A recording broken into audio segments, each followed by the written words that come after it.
I've actually done the video and I forgot what I'm talking about today. Oh yeah, Rangers versus... Yeah, there's your intro. High quality stuff here on the channel. Glorious. No, I won't give in till I'm victorious. Hello everyone, this is CJ Novo 992 and today we are back with another brand new video. Today's a video we're here to talk a little bit of football, give our predictions, have a little laugh. It's what we do on the channel. But before we get there though, just a friendly reminder between me and the watching today's video. If you don't mind hitting that subscribe button, it's right down there. That'd be absolutely tremendous. It's free, it doesn't cost you anything, and it helps us on our march towards 55 frickin' K. So if you could help it, that'd be absolutely tremendous. But let's dive into the football then, shall we? Diving into the press conference recap then, shall we? One of the main talking points and the biggest thing to take away is going to be the rotation now available at Rangers. Now, I know it's something we've discussed in the past, however, the way that Gerrard was speaking about it this time, it felt like it was more of a challenge, not really to the fans or anything like that, but a challenge to the players that's going to be involved in tomorrow's game. Now, unlike previous seasons, that was always a problem. The thought of rotating some of our quote-unquote first-team players out versus Hibs, Kilmarnock, that was always an issue. But now, because of the hard work that has been done behind the scenes and the players that's been brought in by Mark Allen and Steven Gerrard, we're now in a place now that it doesn't scare us, it doesn't make our souls bleed with worry about who we're going to be dropping. Now, I'm at the stage where I'm actually excited about the next man up and what they're going to bring to the team. And I honestly think that is very, very underrated, and I think it's mental that so many people are taking that for granted, because how many years were we sitting there worrying like, he needs to play, he needs to play, wait, he's not playing, what are we going to do with this? No, we've got no worries. We're like, right, next man up, let's see what they've got. And in my opinion, that's been taken for granted, lady. We're kind of all just moving away very swiftly like this is the norm. That's never, ever been like that. It's mental how far we have come already in 1 year with Steven Gerrard. However, in saying that, the most natural rotations you'd think of would maybe the wing positions, a couple of the full-backs, maybe one or two centre-mids. That's usually where your mind's gone in terms of the rotations, but it's going to be very interesting to see if Jordan Jones is one of these guys that gets rotated out, because he was spoke up so highly of Steven Gerrard in his post-match interview after the game versus Midtjylland, and once again ahead of this game, he's been talked up by Gerrard because of his announcement as a Rangers player in that game on Thursday. So does he reward Jones with the opportunity to replicate what he's just done, or does he bring him out and give someone else a chance to announce himself? Now, obviously, we won't know until tomorrow, but that doesn't stop us from discussing it. So I want to know what your opinions are on Jordan Jones, because I know the camp was a little bit split when we signed him, but going into this game versus Hibs, would you give him another opportunity to replicate what he just did? Now, you might be sitting there thinking, CJ, why are you only talking about Jordan Jones? You just talked about a couple other positions that could be rotated. I think the winger position is where we need to focus in today's video, because obviously I went back and watched the Hibs versus St Mirren game. I have to do that for the SPFL show, and where Hibs were the weakest was ironically in the wing positions. The St Mirren wingers absolutely roasted them rotten throughout the entire game. That was their biggest outlet every single time, getting the balls out wide and having people running at the Hibs fullbacks. They couldn't handle it, they couldn't get near them. It's just very unlucky and unfortunate to these wingers that was creating opportunities left, right and centre that their striker just couldn't score in a brothel. And I know Hibs won't be as open as they were versus St Mirren. The emphasis was on them in that game to go and attack St Mirren. That's maybe why some of the gaps were there, but the fact remains that their fullbacks and even some of their wing positions, they just couldn't get back quick enough to defend, and that was a massive spot to exploit them. And I think going into tomorrow's game, that is where we're going to be creating a lot of opportunities from. And when I try and envision and think of what player we need to terrorise that defence just like last week, Jordan Jones comes to mind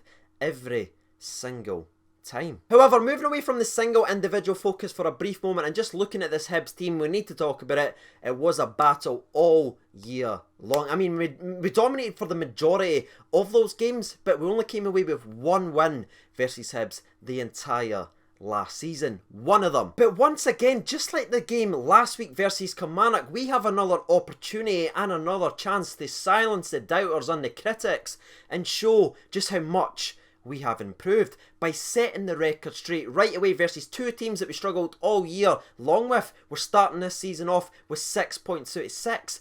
That would be a massive statement. Now, turning our attentions more to this Hibs team, I don't think I need to really break down how they play, because we've seen it so many times. We play them like 17 times a year, so we won't do that, but I will identify their key man And I do apologise for swearing, but his name, no surprise, is going to be Scott Allen. Now, we've mentioned just how poor defensively Hibs were and how slow they started that game, but there was one player throughout the entire game who was switched on, red hot, and pinging passes left, right, and centre, and that was Scott Allen. He was well and truly the puppet master for the entire game for Hibs, and not only was he creative and good on the ball, but he also kind of chip curled the goalkeeper, hit the inside of the post, very unlucky not to score, and obviously scored the late goal to win. He's playing with a chip on his shoulder, and he's playing angry, and that is when he's at his best. So whoever we rotate in the midfield, if we do make rotations in the midfield, will need to be switched on, because he is their key man, getting it from defence to the striker and creating opportunities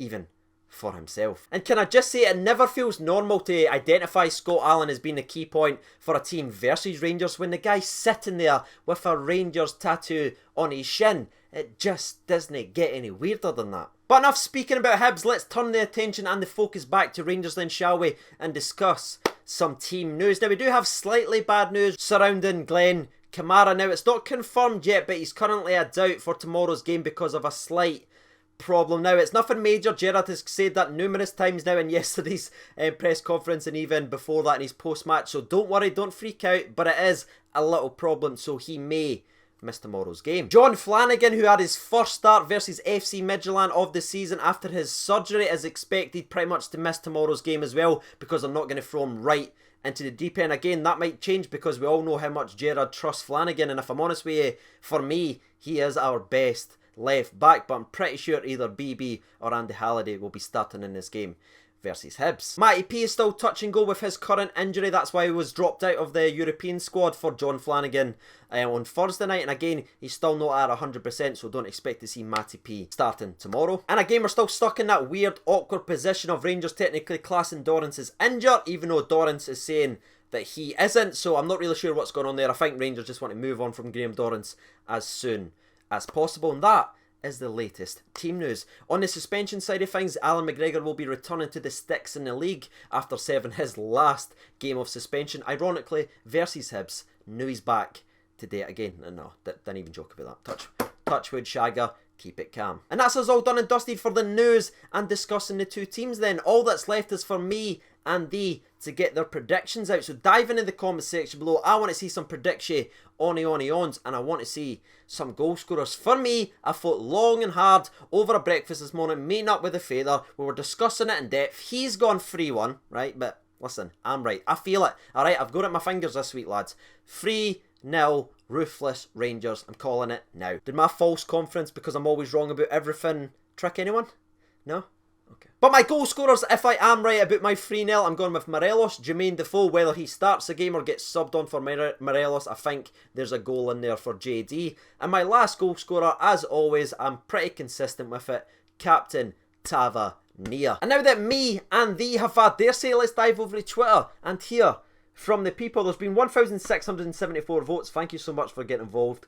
3% votes for the draw, 4% for the Hibs win, but far and away winner with 93% of the vote is our Rangers home win. So let's see what they've had to say then. Blue Sea of Ibrox writes in, I'm going to go with a 3-0 for the famous Katic, Alfie, and I think Ojo pop one away, Moan the Gers. Moan indeed, son. Shorty writes in 2-0, Tav free kick, and Alfredo Morelos. Lucas writes in 3-1 Rangers, Morelos to score 2 and Jordan Jones to get a goal. Rock and Roll Elvis writes in 3-1 Rangers again, Barker hat-trick. Mark writes in 3-1 Rangers, Morelos double and after. Can everyone stop agreeing with my dad, please? Okay?